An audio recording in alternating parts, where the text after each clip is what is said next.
اس خیال اور اس روایت کی تائید اس طرح بھی ہو سکتی ہے کہ عمر فاروق رضی اللہ تعالی عنہ نے جس طرح خالد بن ولید رضی اللہ تعالی عنہ کو شامی لشکریوں کی سپہ سالاری سے ہٹا کر تبدیلی کی، اسی طرح وہ لشکر جو عراق میں کفار کے خلاف برسر پیکار تھے ان کے سپہ سالاری سے بھی حضرت مسعود بن حارثہ کو معزول کر کے ابو عبیدہ بن مسعود کا ماتحت بنا دیا تھا۔ آج بھی اگر مسلمان اسلام کی پیروی میں صحابہ کرام رضی اللہ تعالی عنہ کا نمونہ بن جائیں تو وہی کامیابیاں اور وہی فتح مندیاں جو قرون اولیٰ میں حاصل ہوتی تھی پھر حاصل ہو سکتی ہیں۔ خالد بن ولید رضی اللہ تعالی عنہ کو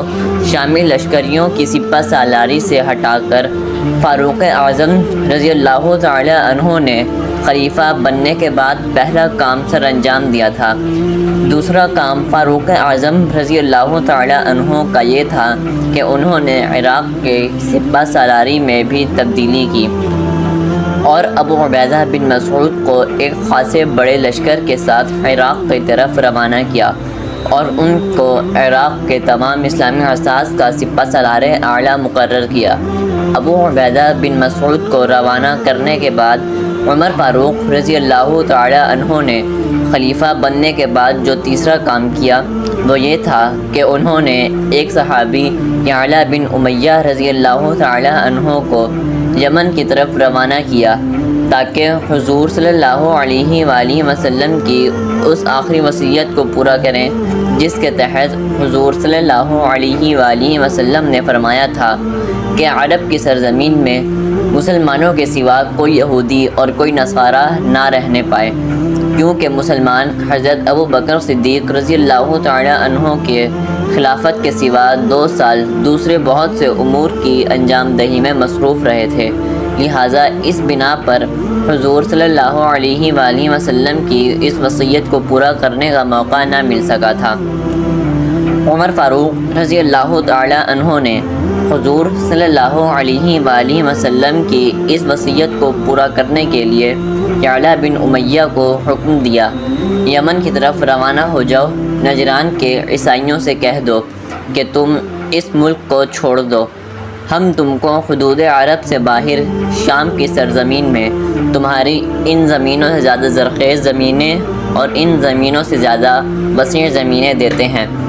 اور تم کو کسی مالی و جسمانی محنت اور نقصان میں مبتلا نہیں کرنا چاہتے، اس لیے کہ عرب کی سرزمین اب مسلمانوں کے لیے رہے گی، غیر مسلم ہونے کی حالت میں تمہارا قیام یہاں ممکن نہیں۔ مورخین لکھتے ہیں کہ بعض کو تاہم لوگ نجران کے نصرانیوں کے اس جلاوطنی کو ناجائز فعل قرار دے کر معترض ہوتے ہیں، لیکن وہ یہ بات بھول جاتے ہیں کہ مدینہ کے یہودیوں نے بھی مسلمانوں کے خلاف سازشیں کیں اور رومنوں کو مسلمانوں پر حملہ آور ہونے کی ترغیب دیتے رہے۔ اب نجران کے عیسائی مسلمانوں کے بیچ رہ کر رومن سلطنت کے لیے جن کے ساتھ مسلمان مارکہ آرائیاں کر رہے تھے، جاسوسی سے ہر قسم کی مخالف اسلام سازشوں کے کامیاب کرنے میں مصروف تھے، حضور صلی اللہ علیہ وآلہ وسلم عرب کی سرزمین کے عیسائیوں اور یہودیوں کی سود خوری اور مخالف اسلام سازش کارروائیوں سے واقف تھے۔ آپ ان مسلمانوں کو یہودیوں اور عیسائیوں کی ہمسائیگی سے اس لیے بچانا چاہتے تھے کہ ان کی بدعات کہیں مسلمانوں میں سرایت نہ کر جائیں،